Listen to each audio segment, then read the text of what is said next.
हा अरे अक्षय, त्याचा तुझ्यावर खूप जीव आहे, हे माहिती आहे ना तुला? ते सगळं विसर श्रावणी.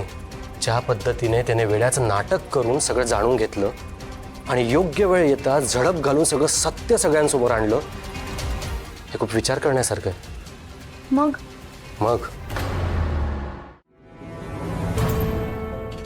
अगं बावळट, जशी त्याने दयानंद काकांवर नजर ठेवली होती तशी आपल्यावरही ठेवली असेलच ना. हे नसेलही तरी त्याला वेडा समजून आपण त्याच्यासमोर जे काय केलंय ते त्याच्या नजरेत आलंच असेल ना. बापरे अक्षय, अरे हे माझ्या लक्षातच नाही आलं. तेच तर मी म्हणतोय, आता आपल्याला खूप अलर्ट राहावं लागणार आहे. बापरे,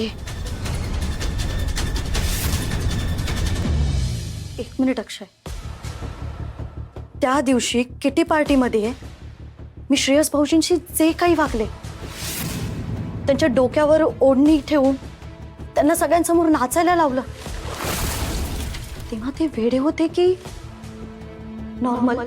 आणि त्या दिवशी जेवताना तो दागिनेवाला बिल घेऊन आला, तेव्हाही तो वेडा होता की शाणा, हे कसं समजणार आता? म्हणजे आपण पैशांचा जो काही गोलमाल करतोय हे त्यांना माहित असेल का? खात्री करून घ्यायला काहीही मार्ग नाहीये. म्हणूनच अंदाज घेत घेतच पुढे जावं लागेल. पुढचे काही दिवस आपण शांत बसूया, कुठली नवी ऍक्टिव्हिटी नको. ओके, ते बरं झालं हे सगळं आपल्या लवकर लक्षात आलं, नाहीतर आपण श्रेयसला फसवून त्याच्या सिग्नेचर घेणार होतो. आणि ते काम तू मलाच सांगितलं होतंस. नशीब वाचलो आपण त्यातून. पण मग आता काय होईल? आणि जर श्रेयस भाऊजींना सगळं कळलं तर? शांत शांत राहा. त्याच्या मनात त्याचा काय प्लॅन आहे हे कळेपर्यंत आपण शांत राहूया.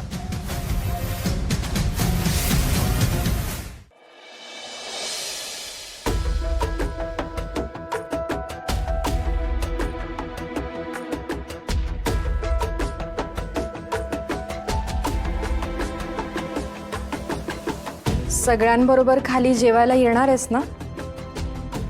नाही म्हणजे जमेल ना तुला? नाहीतर मी इथे रूम मध्येच आणून देते.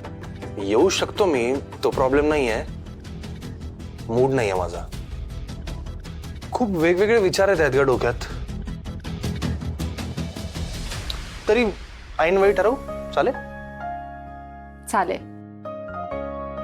तू म्हणशील तसं.